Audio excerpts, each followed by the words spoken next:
22 वर्षों का विश्वास, 10,000 से ज्यादा डॉक्टर्स। गोल, नेशंस लीडिंग इंस्टीट्यूट। नमस्कार, सिटी पोस्ट लाइव के इस खास पेशकश में आपका स्वागत है। मैं हूं श्रीकांत प्रत्युष और मेरे साथ हैं जेडीयू के राज्यसभा सांसद और बहुत ही बड़े कदावर नेता केसी त्यागी जी। इनसे कई मुद्दों पर बात करेंगे और जानेंगे कि इनकी क्या राय है, क्या सोच रहे हैं, क्या भविष्य है इनकी एनडीए का। सर, अभी जो चुनाव हो रहा है, क्या आपको लगता है कि 2014 वाला मोदी लहर है, उसका कोई है इफेक्ट? कि 2014 का चुनाव अनएक्सपेक्टेड था। मोदी जी को देश ने परखा नहीं था। यद्यपि हमारी पार्टी उनके साथ नहीं थी, लेकिन कांग्रेस पार्टी के प्रति भ्रष्टाचार को लेकर के लोगों में नाराजगी थी। आधा दर्जन से ज़्यादा मंत्री जेल जा चुके थे, बाकी जमानत पर रिहा थे। और एक नई आशा की किरण के साथ राष्ट्रीय स्तर पर नरेंद्र मोदी का आगमन हुआ था। उन एक्सपेक्टेशंस पूरी होंगी, उसको लेकर के चुनाव था। अब 2019 का चुनाव एक्सपेक्टेशंस के बजाय रिजल्ट्स को लेकर के उन्होंने 5 साल में कैसा परफॉर्म किया है, भ्रष्टाचार के सवाल पर, ग्रामीण भारत के उत्थान के सवाल पर, और इधर पिछले 2 महीनों से आंतरिक और बाह्य सुरक्षा को लेकर के जो परिस्थितियां बनी हैं, वो भी अचानक चुनाव का मुद्दा बन गया अंतिम दिनों में कि क्या नरेंद्र मोदी के नेतृत्व में भारत की सीमाएं सुरक्षित है, क्या आंतरिक सुरक्षा के प्रश्नों पर भी वो और नेताओं के मुकाबले में ज़्यादा संवेदनशील हैं। तो ये उसके कर्म का भी चुनाव हो गया। लेकिन सर, 2014 में कांग्रेस के खिलाफ लोग थे, लेकिन उसका फायदा मिला बीजेपी को। अभी बीजेपी से जो उम्मीदें थी, जो वायदे थे, वो पूरे नहीं हुए हैं, उसको लेकर नाराजगी भी तो होगी। आपको नहीं लगता? ये एक निराशा का भाव अब से 2 महीने पहले था। नोटबंदी से जैसे अपेक्षित नतीजों की देश अभिलाषा रखता था, वो नहीं पूरी हो पाई। जीएसटी को लेकर के भी व्यापारी भी और किसान भी असहज महसूस करते थे और उसमें दर्जनों तरह के अमेंडमेंट करके यद्यपि उसको सुधारने का प्रयास किया है, लेकिन खास तौर से व्यापारी की, छोटे व्यापारी की नाराजगी थी।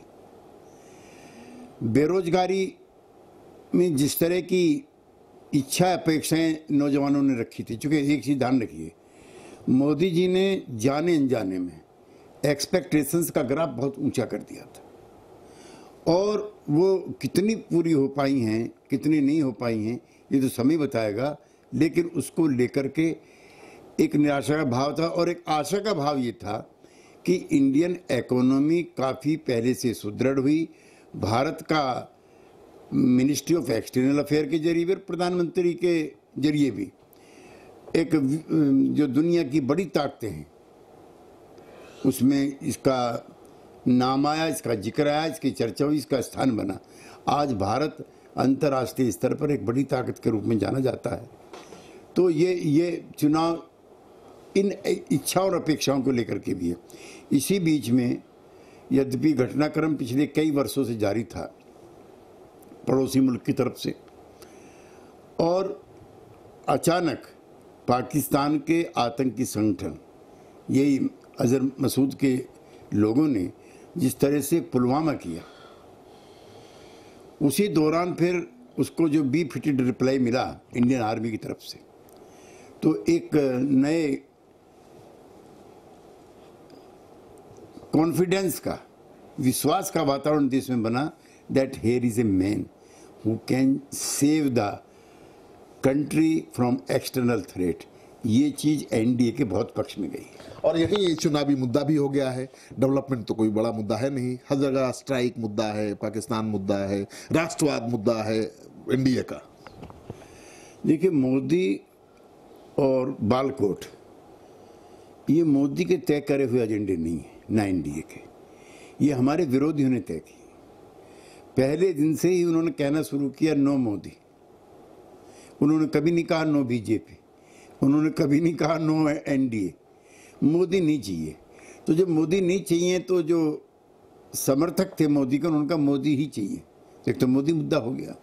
दूसरा, विपक्ष के कुछ नेताओं में, सबको मैं नहीं कहना चाहता, के बयान कुछ गैर जिम्मेदाराना भी थे। जैसे कई नेताओं के स्वर ऐसे थे, कई पार्टियों के, कि जैसे पुलवामा मोदी ने करा दिया। क्या कोई देश का प्रधानमंत्री अपने सैनिकों के शहादत की तारीख तय कर सकता है? इसको लेकर के पोलराइजेशन शुरू हुआ। मैं सेना के नाम पर किसी भी पॉलिटिकल पार्टी के किसी भी नेता के वोट मांगने का पक्षधर नहीं, लेकिन सेना के शौर्य और पराक्रम की चर्चा अगर होती है तो उस पर किसी को ऐतराज नहीं होना चाहिए। मैं आपके लोकप्रिय चैनल के जरिए कहना चाहता हूँ, 1971 में जो श्रीमती गांधी ने किया, उसे आने वाली पीढ़ियां सदियों तक याद रखेंगी। 90,000 सैनिकों का आत्मसमर्पण कराया जनरल नियाजी के नेतृत्व में, पाकिस्तान के टुकड़े टुकड़े कर दिए। तो उसकी प्रशंसा करना कौन बुरी बात है? जब हम इंदिरा गांधी की प्रशंसा कर सकते हैं, जब हम कह सकते हैं कि हमने इतिहास का निर्माण किया, तो नरेंद्र मोदी के नेतृत्व में भारतीय सेना के इस पराक्रम की प्रशंसा करने में क्यों दिक्कत? तो इंदिरा गांधी तो ज्यादा पराक्रमी साबित हुई ना मोदी से। हाँ, इंदिरा गांधी को सीटें भी मोदी से ज्यादा मिली थी। 1971 के चुनाव में इंदिरा जी के पराक्रम ने आंकड़ा 300 पार किया था। नरेंद्र मोदी 300 पार कर पाएंगे, मुझे अभी उम्मीद नहीं लग रही है। अभी तो सर यही माहौल है कि 200 सवा 200 पर अटक जाएगी बीजेपी। आपको क्या लगता है? नहीं, ना तो मैं ज्योतिषी हूँ और अंगणित भी मेरा कमजोर है, लेकिन नरेंद्र मोदी प्रधानमंत्री बनेंगे और एनडीए की सरकार बनेगी, ये हम अपने विश्लेषण के आधार पर, देश भर के भ्रमण के आधार पर आपसे कह सकते हैं। लेकिन बहुमत नहीं बीजेपी को आएगी, तो क्या सहयोगी दल मंजूर करेंगे मोदी को, या बीजेपी में क्या विरोध के स्वर नहीं उठेंगे मोदी के खिलाफ? सच्चाई से बेबाकी के साथ बता दीजिए। देखिए, हम तो अपनी जेडीयू की स्थिति बताते हैं और हम इस गठबंधन के सबसे विश्वस्त साथी हैं। जब कोई भी नहीं था साथ अटल जी के, तब जॉर्ज फर्नांडिस और नीतीश कुमार थे। ये चुनाव नरेंद्र मोदी जी के आभा मंडल के आसपास है, लिहाजा सीट कम हो, जब मैं मानता नहीं हूँ, यद्यपि आप ही का जो हाइपोथेटिकल क्वेश्चन है उसका मैं जवाब दे रहा हूँ। हम नरेंद्र मोदी जी के साथ रहेंगे और हमारा प्रयास होगा जेडीयू का कि वो ही पुनः प्रधानमंत्री। अटल बिहारी वाजपेयी और नीतीश कुमार के संबंध जो थे वो अलग थे, नरेंद्र मोदी और नीतीश कुमार के संबंध बिल्कुल अलग हैं, तो दोनों से आप तुलना तो कर ही नहीं सकते। समय, काल और परिस्थिति को भी हम स्वीकार करते हैं। वो दौर भारतीय जनता पार्टी के विकास के शुरुआती दिनों का दौर था। उसमें शेख अब्दुल्ला का पोता भी उसी कैबिनेट में था, जिसके विरुद्ध जनसंघ का जन्म हुआ था। ममता बनर्जी उसका हिस्सा थी,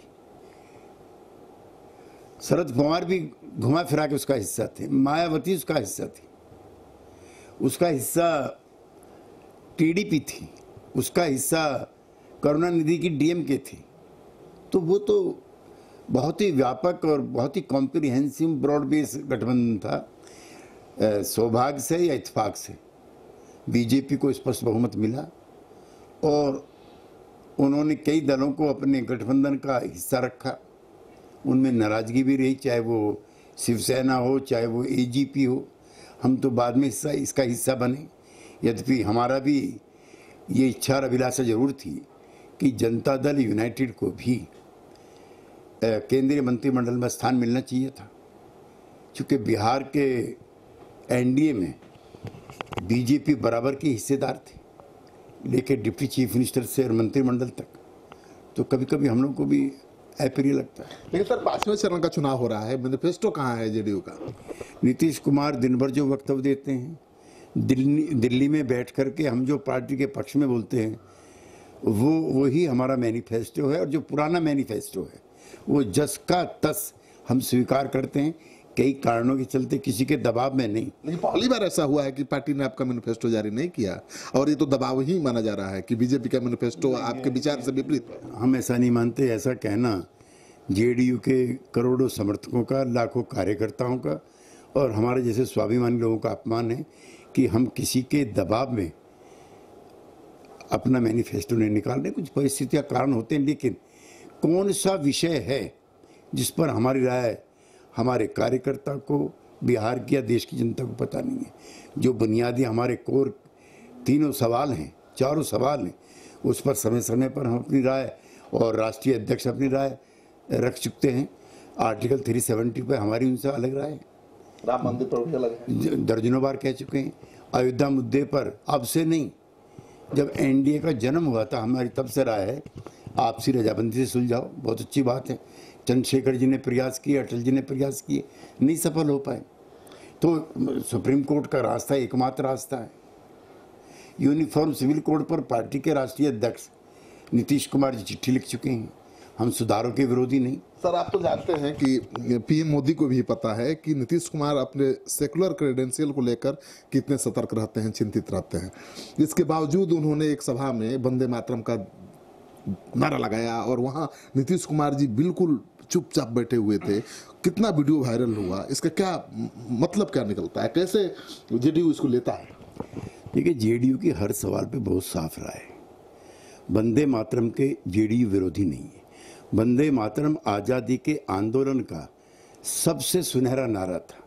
इस नारे को लगा के लोग फांसी भी चढ़ते थे, इस नारे को लगा के लोग जेल भी जाते थे, इस नारे को लगा के हमने आज़ादी भी प्राप्त करी। लेकिन ये कोई एनडीए के एजेंडे का नारा नहीं है।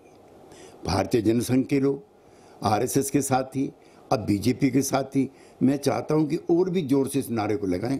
लेकिन ये सबको स्वीकार्य हो या ये एनडीए के घोषणा पत्र में हो, ये कोई जरूरी नहीं।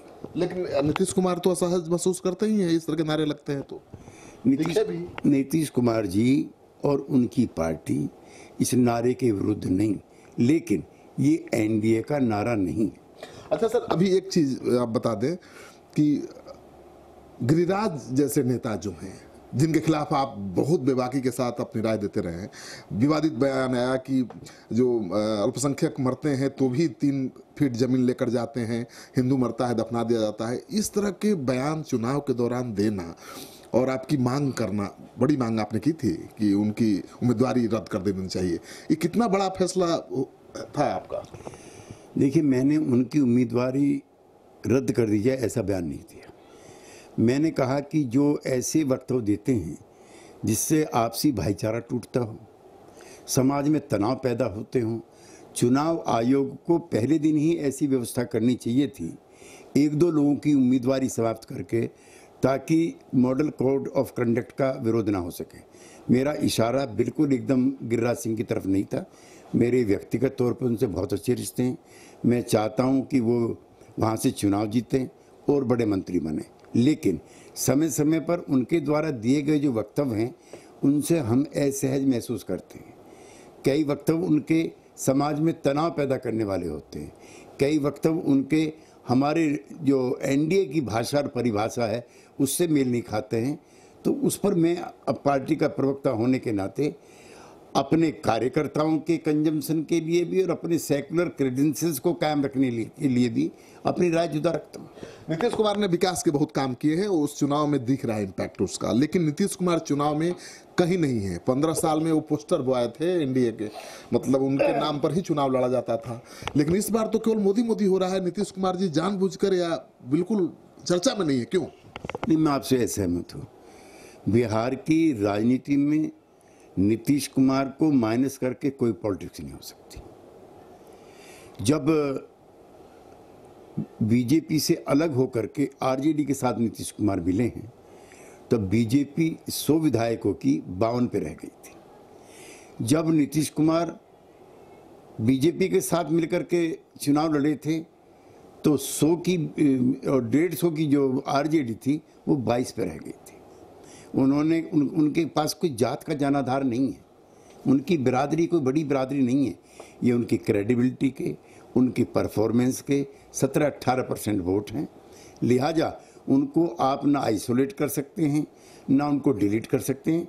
निसंदेह प्रधानमंत्री का चुनाव है और नीतीश कुमार जी प्रधानमंत्री के योग होते हुए भी प्रधानमंत्री पद के दावेदार नहीं है। लिहाजा चुनाव मोदी और नो मोदी के बीच में है, इसलिए आपको लगता होगा नीतीश कुमार जी उस धारा का मुख्य हिस्सा नहीं। नीतीश कुमार तो विकल्प के रूप में देखे जाते थे मोदी के। आपको नहीं लगता है कि उनका फैसला सही लगता है बीजेपी को छोड़ना फिर बीजेपी के साथ आना? अब विकल्प के रूप में तो रहे नहीं। नहीं, इन सवालों के जवाब में सार्वजनिक तौर पर देने में असमर्थ हूँ। मेरी इच्छा थी, मेरी इच्छा है, मेरी इच्छा रहेगी, और मैं मानता हूँ कि प्रधानमंत्री पद के लिए कोई वैकेंसी नहीं है। नरेंद्र मोदी एकमात्र विकल्प हैं एनडीए के, लेकिन नीतीश कुमार भी वो सारी योग्यताएं रखते हैं जो किसी काबिल प्रधानमंत्री में होनी चाहिए। तो उम्मीद है अभी भी? उम्मीद नहीं, मेरी इच्छा है, मेरा विश्लेषण है। 15 साल का उनका जो कामकाज है, समाज के वंचित और गरीब आदमी के लिए जो उनकी चाह है, जिस तरह से उनकी गुड गवर्नेंस रही है, आज बिहार की जीडीपी 11 पॉइंट समथिंग है, नेशनल एवरेज से भी ज़्यादा है उस बिहार की जिसकी जीडीपी कभी माइनस में हुआ करती थी। कोई जमाना था कि बिहारी होना अपमान की बात थी। अब लोग दिल्ली में सीना तान करके कहते हैं that I am a Bihari, and is a proud word in all over the country. तो नीतीश कुमार को इस रूप में भी याद रखा जाएगा। धन्यवाद सर सिटी पोस्ट से बातचीत करने के लिए। तो आपने सुन लिया, बड़े बेबाकी के साथ इन्होंने जवाब दिया हर सवाल का। अगर आपको इनका सवाल का जवाब अच्छा लगे तो इस वीडियो को खूब दोस्तों के साथ शेयर करिए। अगर आपने अब तक हमारा यूट्यूब चैनल सब्सक्राइब नहीं किया है तो जरूर कर लीजिए, क्योंकि पिछले 3 महीने में 4 लाख से ज़्यादा लोगों ने हमारे चैनल को सब्सक्राइब किया है। हर महीने 1.5 करोड़ लोग देख रहे हैं। आप भी जुड़िए और हाँ, हमारा सहयोग करिए। नमस्कार। NSIT निखारता है आपकी प्रतिभा को। NSIT, a place to imagine, invent and inspire. NSIT, अम्हारा, Bihta, Patna.